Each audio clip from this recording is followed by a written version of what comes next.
Well, first of all, thank y'all so much for having me. It's a pleasure to be here. I've heard good things about you all. I've heard you're very active, and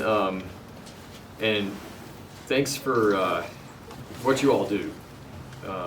You know, I've been in public office for going on 12 years. It's people like you that give us opportunity to serve. You know, and Bill knows that. Right, Bill? I do. You know, you're the ones that make it happen. We're the ones that put our name on the ballot. Folks like you're the ones that help us get elected and hold us accountable once we get there.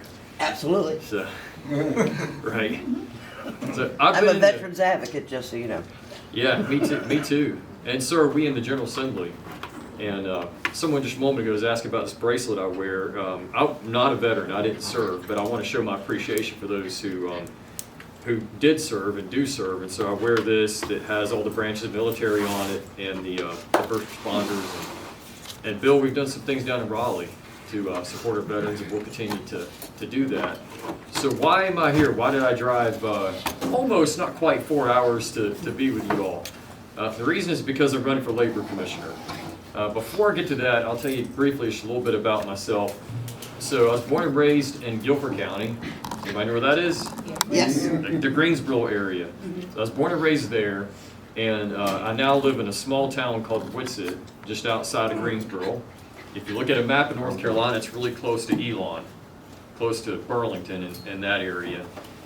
I was elected to the House in 2012, and so I'm in my sixth term now, and going on 12 years. And no, ladies and gentlemen, I don't dye my hair. I just turned 40. Just wait, you'll probably have to after you get elected. Well, when you Bill said I was 12, I got elected. Yeah, so I just turned 41, but that's still young, right? Oh, yeah. Okay, good. I was starting to worry about that. I woke up, my back was hurting a little bit. I wasn't quite sure why. That's what I hear. It gets worse. It gets worse, yeah. But I'll start using that just for men, I'm sure, by the time I get to the end of the statewide campaign, you know. So I'm honored to serve in the House, and I've had the opportunity to serve as a majority whip as well, which means my job is to count votes. Supposed to go around with it. You know, make sure that members know when they need to be in session, in committee, when we're voting on a bill, you know, on the House floor. And that's critical, particularly when we're overriding a veto, which we've done 19 times this year, which was a record, actually. That's the most in a year that vetoes have been overridden. I did step down from the whip position a couple months ago. Well, I guess it was, when did I step down, Bill? About over the summer? Yeah. I lose track of time when you run statewide. But the reason I stepped down is because I'm running for Labor Commissioner. It is a big state. It's taken a lot of time, but I'm still going to continue to serve, and I'll serve and finish my term in December of next year. I'm proud of the work that we've done in Raleigh. You all sent us down there, you gave us a conservative majority, and we've done the things that we're supposed to do. Cutting taxes, reforming the tax code, balancing the budget. We've paid off over $3 billion in debt to the federal government. And we've also taken on a lot of other issues like reg reform. And lately we've had to deal with some things that are unique, like protecting women's sports. You know, and the parental bill of rights, and we had a pro-life bill and so forth. And of course, that's when we get into a situation where the governor might veto, and then we have to override, and And then they sue us. Yeah, they sue until blue. Yeah, and that actually brings up another thing I want to say is thank you all for helping us elect conservative judges, because over the last decade plus, as a member of the House, we vote on these bills. Like voter IDs is probably the best example. And we put that into law, and in fact the voters approved it, and then a judge overturns it. But now we have judges that respect the Constitution and the rule of law, and so thank you for that. The reason I'm running for Labor Commissioner is because the current Commissioner, Josh Dobson, is retiring. And we need somebody qualified to serve, somebody willing to do it. And I got a call about a year ago from a friend of mine who said that Josh Dobson was retiring. Everybody remembers Sherry Berry, right? Oh, Yes. Her picture was in the elevator for like 20 years, blonde lady. Well, she retired, and my good friend Josh Dobson, he's also relatively young. I think Josh is about a year older than I am. He only served one term and announced his retirement. But he told me I did 8 years as county commissioner in McDowell County, all the way out west near Asheville. He did 8 years in the General Assembly, and then he got elected Labor Commissioner. He just said he wanted more time with his family. And I said, I understand that. And so I sought some counsel from folks. I started to pray about it, think about it, and I looked into it. I wanted to learn a little bit more about what the job does, and I concluded it would be a good fit. And I still have a passion and an interest in public service. So I decided to run, and now that was about a year ago. I officially announced in January. So going on almost a year that I've been on the campaign trail. Does anybody know what labor does? What labor department does? Besides the elevator? We're waiting We heard a for you to little tell us. bit, go ahead. Yeah. So what the labor department does is, first of all, occupational safety, OSHA, oversight, workplace safety, inspections for advanced manufacturing. It also does inspections not only for elevators, but also for escalators, mines, boilers, quarries, amusement rides, and H-2A housing. It also settles wage and labor disputes, which means if you're, say, an employee of a company, and they say we're going to pay you $15 an hour, and then you don't think you're being paid according to the agreement, you can file a complaint with the labor department, and then they can settle that. And usually that avoids litigation, because if that complaint is not satisfactory, the settlement is not satisfactory, you could of course go get an attorney and sue, but usually it helps avoid that. And what that does, it keeps costs down on both businesses and on workers too, in a lot of cases. The department also enforces E-Verify. The department also promotes workforce development, which is something that I'm very passionate about. I know you have a community college right down the road. I drove past it. In fact, I was here and visited your community college about a month ago and met with the president, met with some of the students and staff and so forth. And the reason I'm doing that is because the labor commissioner serves on the board of the community college system. And to me, that's very critical, because we've got to get back to having more of those jobs highlighted in our education system. And we're talking about welders and truck drivers and HVAC technicians and electricians and plumbers and machine operators, things like that. These jobs pay well, and we need more of them here to keep the state strong. And that's something that the labor commissioner plays a role in. And I want to take that to the next level, because we got to start talking to these kids really in high school about the opportunities to go out and make a good living and do it with no debt, basically. And there's a ladder for them to climb, and they have a marketable skill. Perhaps most importantly, though, based on the dynamics of the federal government today, the labor department could serve as a vanguard against the federal government when they overstep their authority. And a good example of that would be the vaccine mandate. When that came down, which was unconstitutional, it's tied up in court, there's an injunction on it. The current commissioner, Josh Dobson, said we will not comply with that here because it's a violation, we believe, of the 10th Amendment. But the idea was, when that was done by, can dogs vote? I'm wondering, we have voter ID now. If you give him a cookie, then you'd be a Democrat, you'd still get it. I noticed when I'm, He's very attentive. I was talking about the vaccine mandate, the dog didn't really like that. Wow, how did I get back on track after that? But the vaccine mandate is tied up in court. But the idea was that it would be the states that carry that out. And that vaccine mandate, of course, is on private employers. And that's something that, as labor commissioner, I would not support doing. I would support entering into litigation to fight back against that. Another really good example that the federal government's pushing now is a heat standard. And the heat standard starts at 76 degrees and it goes up in increments after that. And the idea is you have to cut hours that people work in environments where it's warm, where it gets hot. And so that can affect agriculture. It can affect construction sites. It can affect manufacturing, depending on the ability to cool the facility. It also can affect restaurants, actually. And it doesn't comply with, it doesn't comport with common sense. There were some stories that I've heard about some other jurisdictions where they implemented a heat standard where they had migrant workers that were told that you have to go your mandatory break, and they're like, well, we don't feel like we need to take a break. Well, you have to, so then they would just go play soccer in the field because they're used to a warm climate. So this is where, we need regulations for safety. You don't want people to get overworked. You need to have a water break. We all agree with that. But it has to be based on science and common sense. And as labor commissioner, I wouldn't adopt that federal standard the way that some blue states would. or perhaps the way a Democrat commissioner would. Instead, I would work with the employees and employers and the private sector and seek counsel from stakeholders as to what kind of standards do we need to have in this state for safety. And then finally, the last thing that I'll mention is that Labor Commissioner, of course, is on the council state. And what that means is you have to vote on certain things, and one of those topics that could come up would be if the governor were to shut the state down. And when the governor shut the state down for an inordinate amount of time, during COVID, we weren't able to do much about it because at that time we didn't have a supermajority in Raleigh, and so we couldn't override the governor. And there was a loophole in the statutes where it basically said if it was all arbitrary, where the governor could look at it, and if the governor didn't think that he could, the counties could, collaborate to deal with a crisis, then the governor could shut the state down. And then Lieutenant Governor Dan Forrest had entered into litigation, but unfortunately was not successful because there was that loophole, but we've closed that now.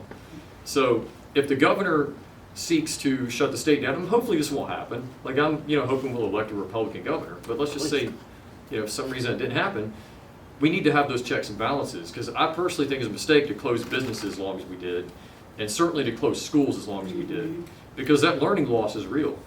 We're still And dealing the with that. psychological effects too. And the psychological effects, yeah.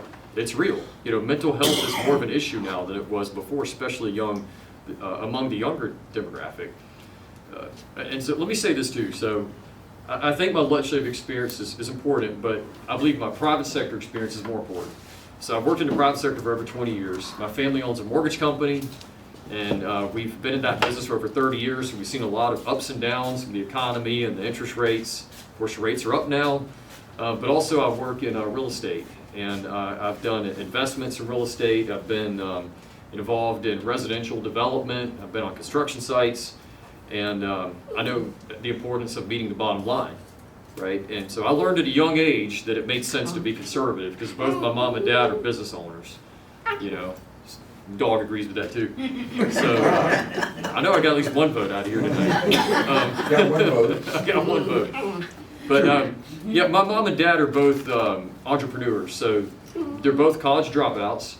My mom worked at a grocery store when she was really young and got hired to work at Xerox because someone noticed her talent and hired her, and she had no college degree but worked her way up.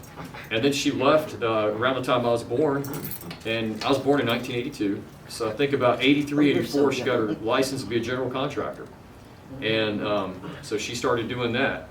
And I was involved in that, at a young age.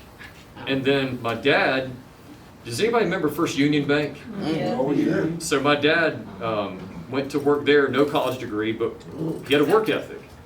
And he applied himself, he went to work on time, and he worked hard, and he worked his way up the ladder there. And then he left there and got involved with a couple of banks in the 80s that were sold to BB&T. Then he started a mortgage company in 1990. And that's most of the work that I've done is in that field, but I've done some work in the real estate field as well. So I think it's important to have someone in the labor office who understands that. I've got a little bit of blue collar, white collar background. I've signed the front and back of the paycheck, and God knows we've seen a lot of ups and downs with the market, these days. I am endorsed by the current commissioner, Josh Dobson. I've been endorsed by Commissioner Steve Troxler. Oh. I've been endorsed by dozens of legislators, including my friend Bill over here. I know that one's going to put me over the top for sure. And I've been endorsed by several sheriffs across the state. And I'm seeking a lot of support from law enforcement because I see labor in a way as a way for enforcement as it relates to OSHA, but we want to do that fairly, but also the E-Verify component. And we want to work with the sheriffs on, quite frankly, border security. Because how are you going to have a workforce that's successful and healthy when you have fentanyl coming over the border the way it is now? And so as labor commissioner, I would like to work with the sheriffs to talk about how serious of a problem this is and how it's affecting the health of our workforce population. And possibly I want to go testify in Congress about this, not to get too far off topic, but I was listening to the radio on the way in here, and there was talk about how the Republicans who control the U.S. House are trying to strike a deal with the Democrats on funding for Ukraine and for Israel and some humanitarian relief, not for Hamas, but for Gaza. But in exchange for that, the Republicans want to have border security. And then I heard Chuck Schumer say, no, we're not going to do the border security. And I'm thinking, well, first of all, what kind of policy is that? Why do you not want to secure the border? Secondly, if for some reason you don't want to fund the border security, why not do that as a trade-off when you have divided government if you want that funding for these foreign affairs? That, to me, it doesn't really make much sense. I think American people are going to see through all that. So, I hope so. I pray that they do. And I have a good feeling about this election that's coming up. And just based on, at least in North Carolina, I'm traveling all over the place. I was in the mountains all day Friday. I was down here at the coast. I saw some of you down here on Saturday. Yes. And I'm out there. I'm in the real world. I'm talking to people, and I can tell there's a shift in how people are thinking. I think they get it, and they know that this country's on the wrong track. We have to change that. So thank you all for having me. I feel like I've spoken long enough, and now I'm ready to hear from you if you have any questions or if you have any bright ideas you'd like to share. Santa Claus. You were talking about labor and business and everything, but how can we stop all of our business from going overseas? Yeah, well, that's a huge one. I mean, I think, number one, we need to build and make more things in this country. Now, some of that could be related to trade deals, which of course is a federal issue. You know, I know that was important to President Trump. At the state level, though, we have to do the best we can to make North Carolina business friendly. And I think we're doing that. I mean, a lot of jobs are coming in. I know in the Triad, where I'm from, we have companies coming in like Toyota, VentFast is in that area, Supersonic's building a jet, and Honda Jet as well. And there's just tens of thousands of jobs coming in. And I think that's great. But I'm old enough that I remember back when textiles was really big, you know, furniture, and that kind of fell off. But we're seeing a lot of that manufacturing come back now. Like next week, I'm going to take a tour of Wolfspeed, which is in Chatham County, and they make this processing chip technology, and it's going to be several thousand jobs. And I've been to a lot of manufacturing facilities in this state I didn't even know existed. You know, so that I think we have to stay the course that we've been on to make sure our taxes stay low, that regulations are not excessive, that we're focusing on workforce development, you know, and vocational education and trade skills. And then that's, I think, the best that we can do here. And then at the federal level, I think there's some issues that might have to be worked out, you know, with trade deals and, you know, quite frankly, with China. Yes, sir. John, and this has to do with Department of Labor and Labor Commission. North Carolina's been named the #1 state for business 2 years in a row because of the things that we're doing in the legislature. So that's going to affect your position as a labor commissioner also. Right. Yeah. I mean, I'm really proud of that. You know, that's why I ran for office in the first place. So, you know, when I ran for office in 2012 and got elected. Well, actually, let me back up. I ran in 2010 for the House. When I was 27 years old, I had no idea what I was getting myself into, and I lost that first election. But that's when Republicans took the majority in Raleigh, you know, and then we took a supermajority in 2012, and that's when it all started. That's when we got to work. And CNBC, which is, I don't agree with everything they stand for, but they're relatively objective when it comes to jobs and economy. No, and right. they rated us #1 2 years in a row. You know, but we're also rated, if not #1 in the top 3 by Forbes and Site Selection and so forth. And let me say this too, like when I was just talking about those endorsements that I have, I'm proud to have those endorsements, but ladies and gentlemen, the endorsement I want is the people. And I always say that. You know, I'm proud to have Commissioner Dobson's endorsement and Troxler, you know, and Bill, but the endorsement I want most of all is yours, the people of this great state. And the commitment that I'll make to you is that if you nominate me, I'm gonna work hard to win. And then, if elected, I'm going to put my heart and soul into the job. And I won't be a stranger to Eastern North Carolina. Yes? How has your experience being a representative prepared you, do you think, for being on Council of State? You know, I think it's prepared me a lot. legislating is not easy. It involves a lot of research and study and listening. And, some of these issues can be complex, right, Bill? I mean, not everything falls on that spectrum of liberal and conservative. And the good thing about it is that what I'm seeing in the Republican Party in Raleigh is that we're conscientious, and we may be conservative. We don't agree on every single detail of every issue.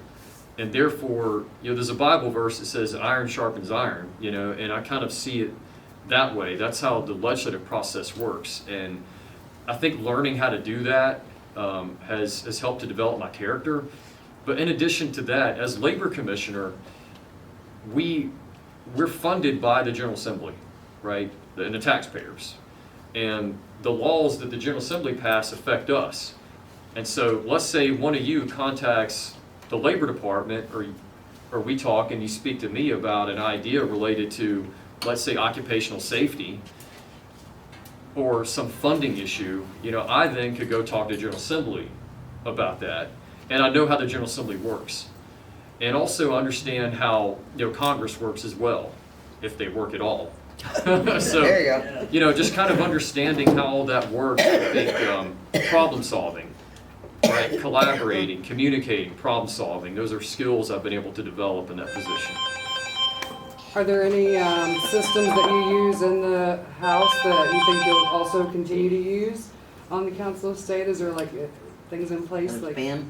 Yeah, I think that the communicating is Send money, important. Daddy. I've done my best to communicate with constituents, keep them updated what we're doing in Raleigh, and listening to the different stakeholders who are out there, staying in contact with my legislative colleagues across the state, and just staying grounded.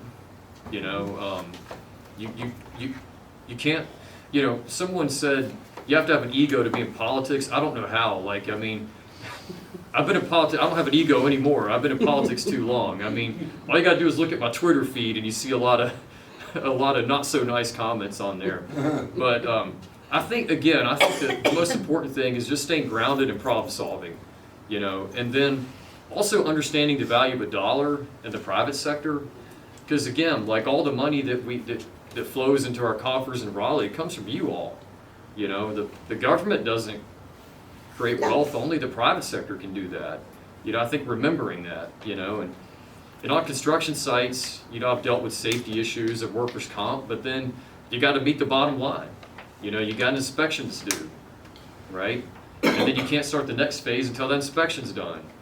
And then you run into bureaucratic tape sometimes, and then sometimes your inspectors are late.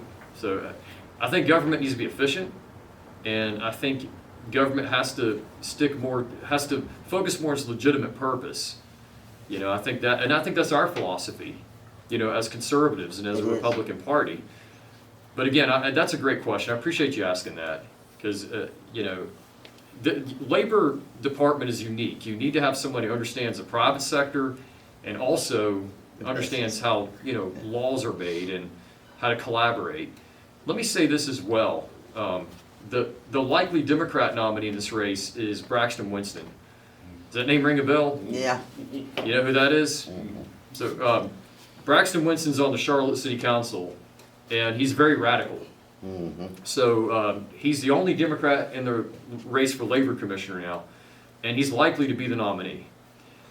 He has advocated to defund the police in Charlotte. He's advocated to disarm the police, or that was something they spoke about apparently. I don't understand that. And he's also advocated for the BLM movement. He's been arrested in the riots in Charlotte and leading the riots in Charlotte. He's very pro-union, and that's likely to be a Democrat nominee. And I'd venture to say that he'll be one of the most radical leftists ever nominated to a state office in North Carolina. And that's likely who we're going to be up against in the general election. Now, if you think of everything that we just talked about, what the Labor Department does, if somebody like that got elected, it could be a real serious problem. Because then you think about those heat standards we talked about, the vaccine mandate, any regulation the federal government comes up with that the state could implement, And then just something as simple as having inspections done, that are timely and efficient and fair. Everyone knows your picture goes in the elevator if you get elected to labor commissioner. But that's actually not that the department does a lot more than just elevators. However, that in itself is important. Because think about it, you want elevators to be safe, right?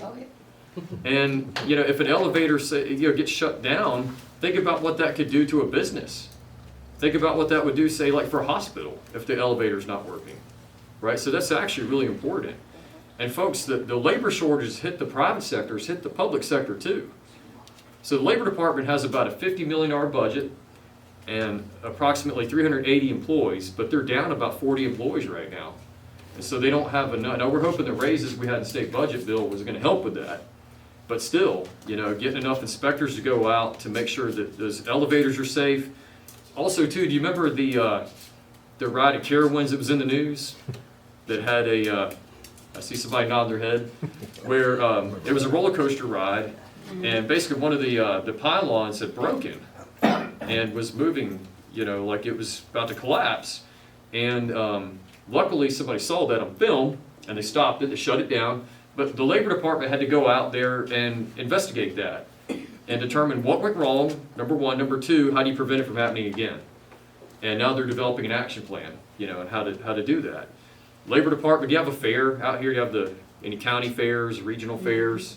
So when they set up the rides, DOL inspectors come out there and make sure those rides are safe. DOL also will track all the data related to injuries and fatalities in the workplace. And then, you want to develop an action plan on how do you prevent that from happening again, but it's got to be based on common sense. You don't want to have a commissioner who thinks he knows better than everybody, who's going to come in there with a bureaucratic mindset, like, I know how to fix this, because no one person knows how to do that. You got to listen to the workers, to the employees, the trade groups, and figure that out. So I like to tell people that, my picture would be in the elevator, maybe, if I get elected, but it's way more than that. But that's what everybody thinks about. And I did my best to come up with a campaign slogan, and all I could come up with is, my name's Jon Hardister, coming to an elevator near you. It's up and down. Yes. We're going to elevate North Carolina. The job involves a lot of ups and downs, We'll have some fun with it. Any other questions? Yes. So, this is about how your campaign trail's going. If I'm not mistaken, I believe you've been out here, this is your third time in northeastern North Carolina? Let's 'Cause see. you did Dare County, Yeah. you did Currituck, now you're here. So I've only seen, I And the think district. Travis Wilson's, is he running against you? Yes. I saw him come to Chewan, but that's the only appearance of any of your other opponents I've seen. Right. Do you have anybody else running against you? And how far have you made it around the state? How many counties have you Yeah. reached? And, So let's see. There are 4 that have filed for labor so oh, far wow. on the Republican side. Wow. Unless one of y'all want to run, you can go run. The filing deadline's Friday. No, Bill, we trade places. Bill, you run for labor. I'll just take your seat. I don't think so. How many counties have I been to? Oh my goodness. I'm going to make it to all 100, but probably not till after the primary. I think I'm up to about 65 Wow. counties out of 100. Yeah. Now, when I first got started, I thought, 100 counties, that's not bad. And then start doing it, it's like, oh my goodness, it's going to take a little while. Hopefully by the time we get to the primary, I get up to about 75 or 80. But my hope is I'll be the nominee, and then by election time, I'll make it to all 100. But it is a big state, folks. You get out there, you start traveling, you realize, man, Well, you got to jump on your competitors. You've been here in this district Yep. 3 times, and I've only seen one of them once. yeah. I think in another life I might be a truck driver because I don't mind driving. Like, I mean, if you told me tomorrow I got to get up and drive to California, it'd be fine with me. Like, I'm fine with it. I don't text. The media, tell your readers I don't text while I'm driving, but I do the hands-free talk, and I listen to a lot of podcasts, when I'm on the road. Let me tell y'all what happened to me though. have you ever heard of a wild turkey flying into someone's windshield? Yes. You have? Almost got me right out here. There was a whole flock of them came out. And almost got me. I had to dodge. We got a lot of wild But turkeys out here. Yeah, they, bird strike. We have bird strikes out at the airport all the time. Really? Oh, Well, yeah. I was in Wilmington about a month ago, and I left about, I don't know, 9:30 in the morning, and I was in Warsaw. I was driving, you know where that is, going east on, I'm sorry, west. I was going west on I-40, and I'm driving along, and I see a wild turkey up ahead about 150 yards off to the side. And I'm in the left lane, it's 2 lanes going westbound. There's a truck in the right lane, a pickup truck, and I'm side by side with the pickup truck. I'm passing them, and at the last minute, nobody knows why. I'm going to talk to some scientists, explain why would a bird fly into traffic? Like, why would it do that? I thought animals run from danger, but instead it flew over the hood of the truck, and then it came over into my windshield. And I had no time to react. It happened so quick. I'm doing probably about 70, and the bird just came, and I mean to tell you, it crushed my windshield in. Like, it almost caved all the way in. My roof came in. And I was driving a Ford Explorer. So it's a pretty good sized SUV. But the roof dented down, the sun visors flipped down due to the impact, the recessed lights fell out, and then the rearview mirror fell off. And glass is coming all in. And all I could think was, I couldn't believe how much damage it did. But I slowed down, I got off the next exit, and the guy in the pickup truck followed me. He's like, I want to make sure you're okay. Here's my number for your insurance if you need a witness. And then the police came by to write up a report. And like, yeah, you hit a bird. His feathers and his feathers and Thanksgiving, yes. we didn't have a turkey. Yeah, I know. It was about. It was like 2 weeks before Thanksgiving. So then I'm thinking, well, should I go get the bird, take it home and cook it? It's probably all bruised up now. But I was like, I don't want to go back to the interstate. So I had to get towed like 2 hours. I called the insurance company and said, just get towed all the way back to Guilford County. But nobody got hurt. We just need to expand hunting season, I think. Right? That's not till spring. We got to expand it, man. There's too many out there. I was like, like, come back. I mean, you got to worry about deer all the time. Yeah. And now I got to worry about turkeys There are a lot of too. turkeys. Yeah. And then Celeste Cairns, who serves in the house, she's from Carteret County, she hit a bear. Yep. A lot of people don't know there's a bear out east. They think they're all in the We mountains. got bears here too, honey. Yeah, they get one down on the shortcut down Currituck, Yeah. out there. They Currituck. did Hit one on Special. 17 a couple of months ago. I don't want any part of that. Yeah, One was hit up on 158 last week. they're all around, they're making a comeback. You got to be alert out there. Yeah. Did y'all ever give yourselves a raise on the mileage for going back and forth and No. putting yourself at risk of flying birds and? No, I tell you what, my insurance company might say something about that, but no, I mean, we haven't had a raise in our salary since I want to say like 1994 maybe, and our per diem is like 1997, something like that. Yeah. So you could lose money in this job. Yeah. So I mean, hats off to Bill and everybody else. I mean, because one time somebody said, "Well, I don't know about Hardister. He's a career politician." I'm like, I chose a bad career if that's if I thought I was gonna make money doing this. Yeah, I know. Yes, As long as you hit an animal, the insurance will pay for it. they did. Yeah, 'Cause I hit a deer right after I bought my car that I'm driving there, yeah, and about 2 or 3 months down the road, and they paid for every bit of it. yeah. That's good. They did. Yeah, my insurance company was great. They didn't fight it at all. And They pay it all. it's still in the shop though. My car's been in the shop for almost a month because of supplies. Well, John, the bird was looking for a bumper sticker. He just didn't know how to get it. Somebody was like, it was a drone. It was like a Democratic drone being directed. Just kidding. Might have been.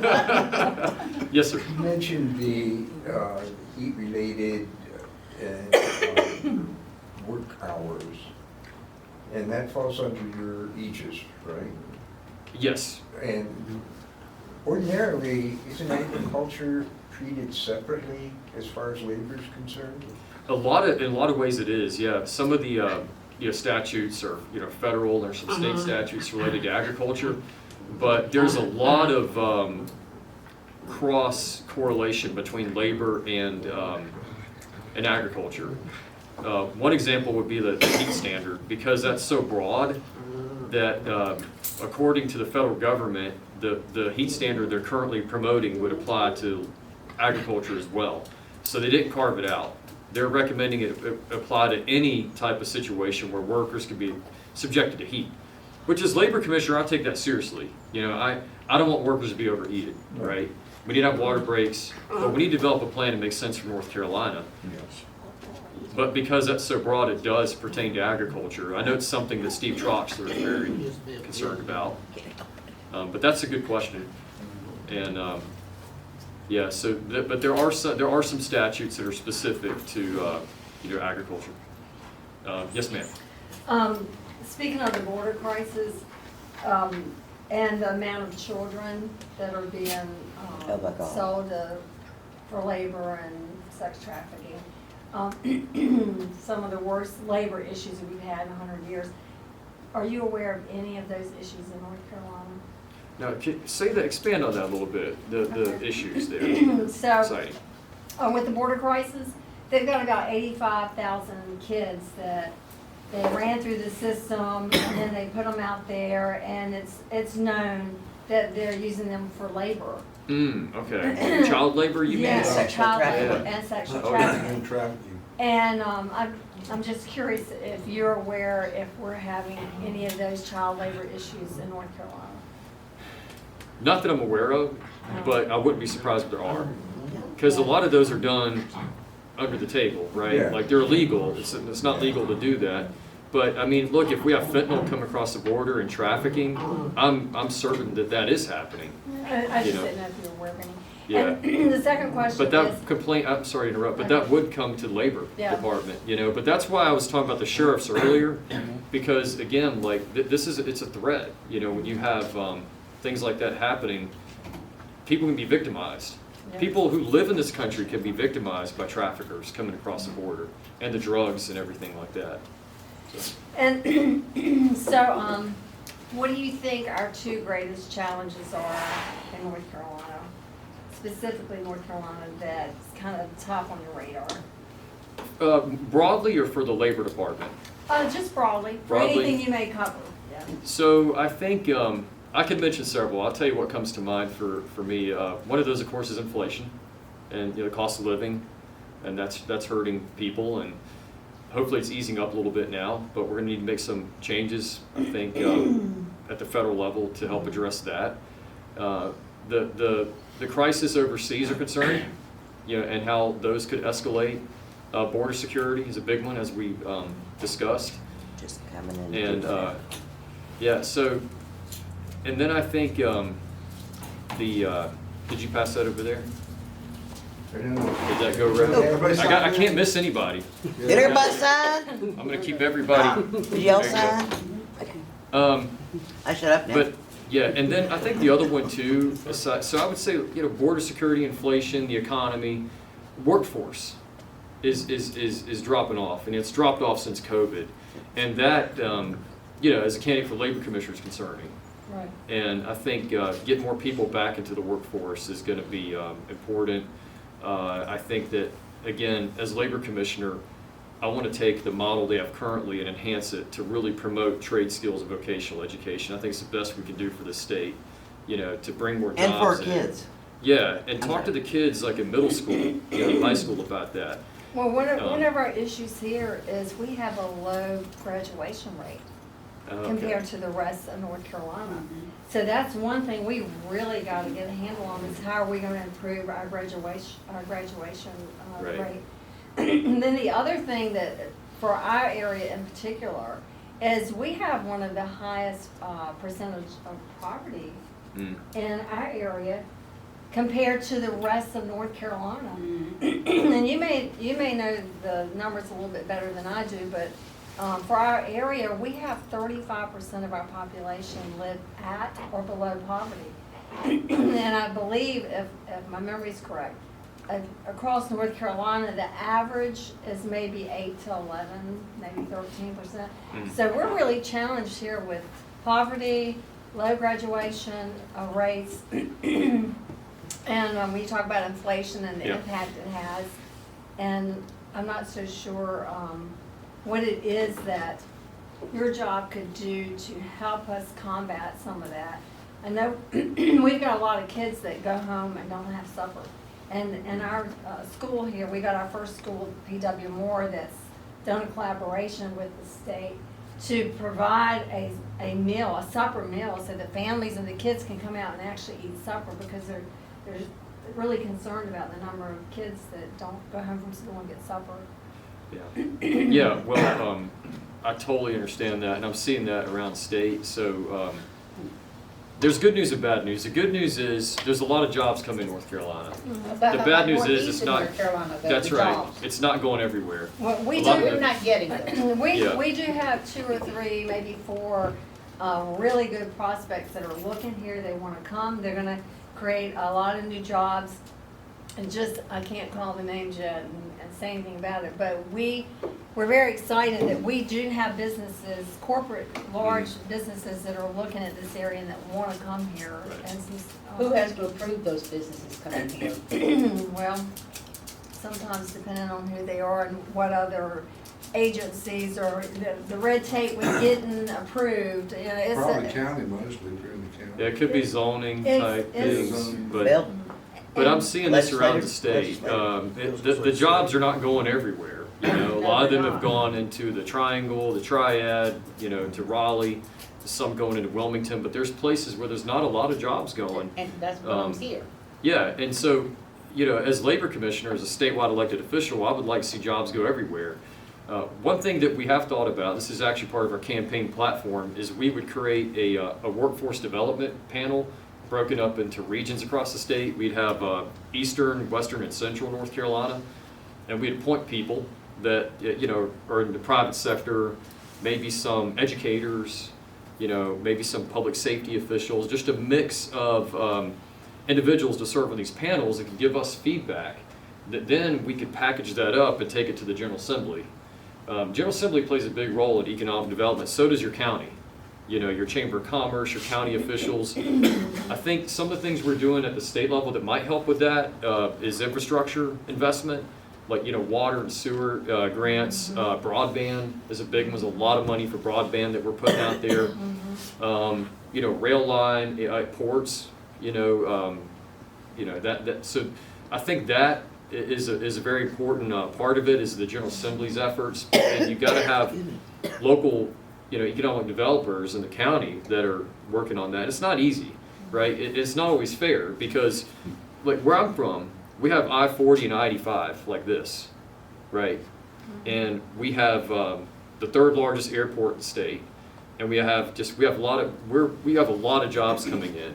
But not every place in the state has, you know, an I-40 and an I-85, you know, and all that. Excuse me. But this is a great place. I mean, this is a beautiful place, you know, and you do have highways that come here.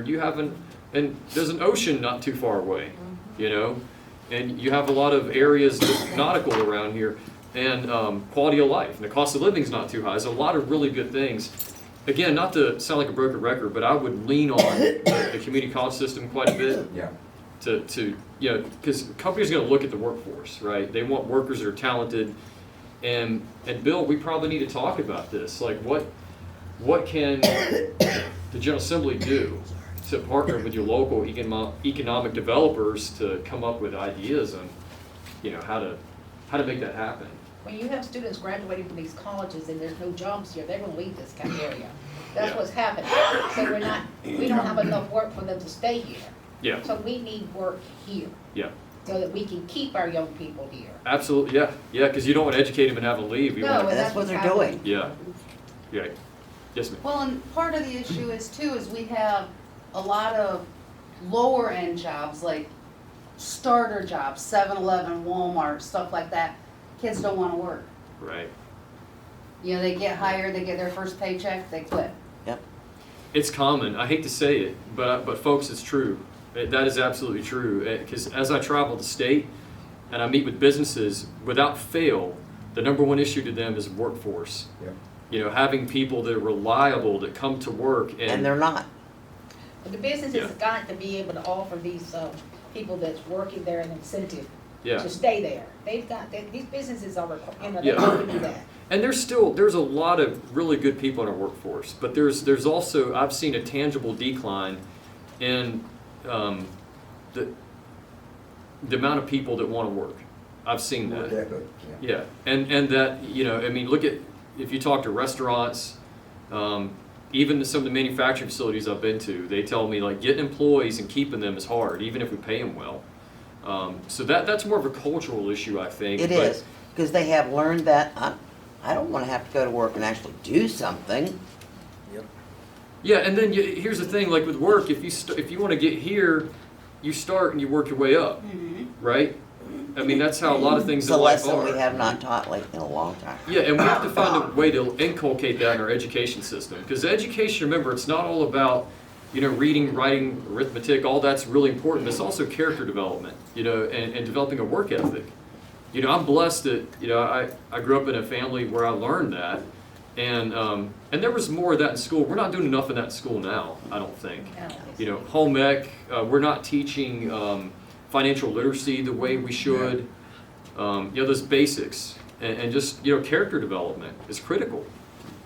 And that's something we have to think about. You know, that's something that the General Assembly should play a role in, Department of Public Instruction and all the school boards across the state. We gotta start thinking about that.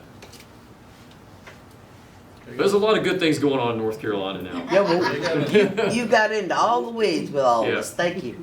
They gotta I enjoy try it. to put, I enjoy the conversation. Sorry. They need to put trade schools into our schools. Yeah. To teach like welding, auto mechanics, stuff like that, but it seems like it's. My son's life would have been They different. used to have it, they did away with it. Yep. Yeah, but that's what's wrong with a lot of it, because kids today, they wanna start out with $25 an hour. But see, there's my knowledge is there's no requirement that they have trade schools, so some have them, some don't, but I think it should be required. And we do require financial literacy, but it's not being taught effectively. I know that for a fact. And home ec, you know, that kind of thing. I mean, Teaching activities of daily living, yeah, balance a checkbook, any of that. balance a We don't teach that checkbook, stuff anymore. how credit scores work, Anything. right? I mean, these are things that, you know, a lot of students don't know when they graduate. It's a lot Young worse than people that. think that the higher the interest rate, the better deal you've got. Yeah. That's true. It gets worse than that. I saw the other night where they were asking some folks up there on college campuses questions, and the guy said, "What's the capital of Chicago?" And the girl said, "I think it's Utah." I mean, Oh, my gosh. ridiculous things. They were asking Oh my students, gosh. but they didn't know who the president of the United States College was. here. I haven't seen you around here like that. That was- Well, they say, what's the capital of Chicago? Is that what they say? Yeah, that's what the guy asked. Instead of And Illinois. then he said, how many still of dimes Illinois. in a dollar? She didn't know how many dimes in a dollar. Well, She nobody said, here "I'm can not count really good at change. math." Anywhere you go, they can't count change. Yeah, you that's, know, well, yeah, I mean, but it's funny, but it's not funny, you know? Now, you're not funny Sad. because those people won't vote for you. Yeah.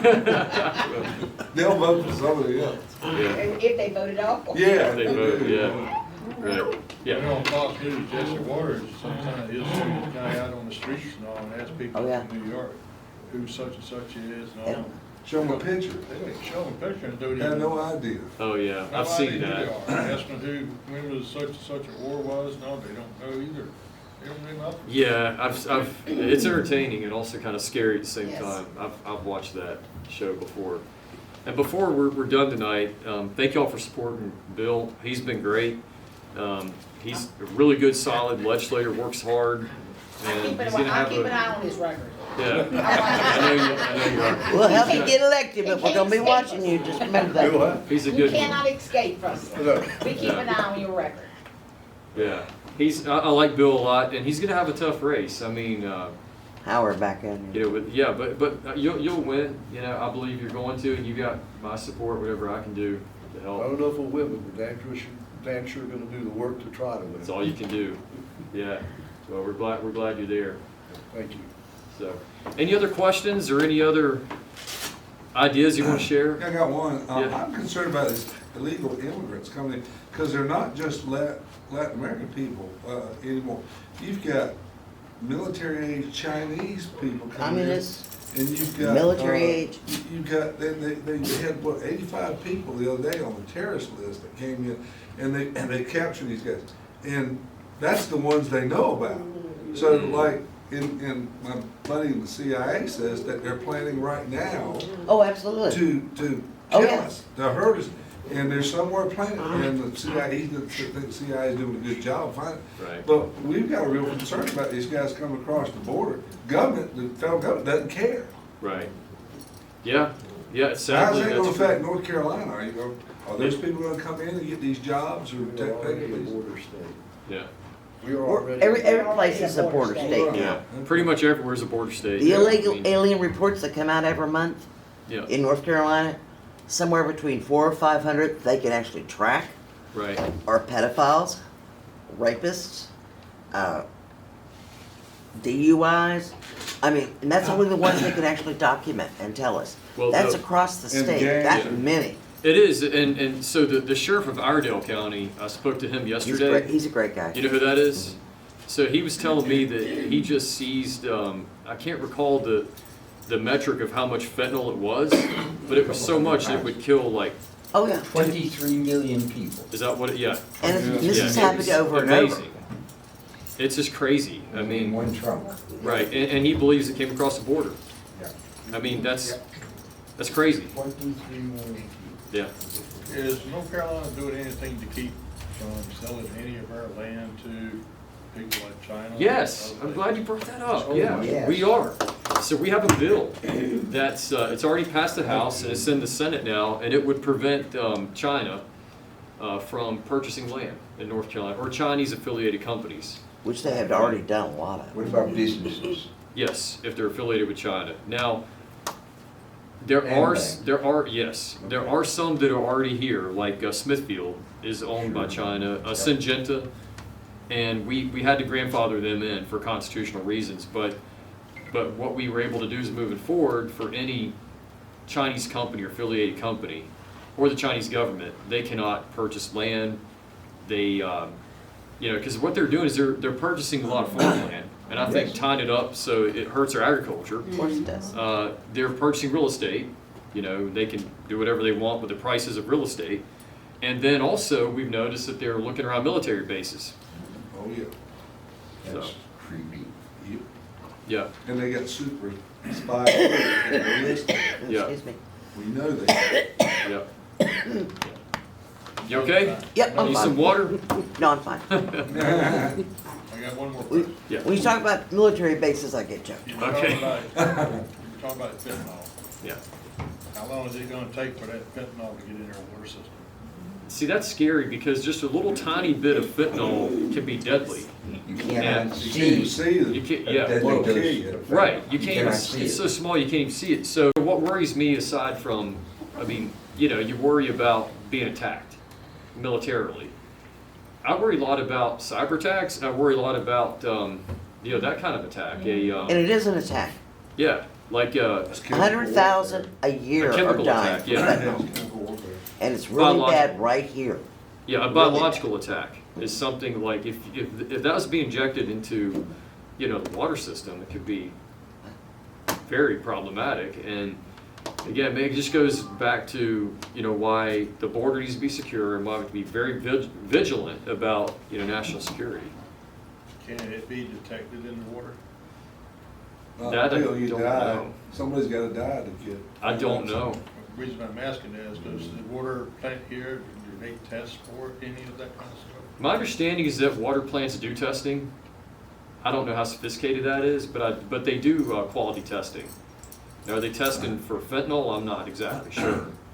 I All you don't gotta do know. is throw a sack of it across the fence over there into your clarifiers, and it would get into the system. Yeah.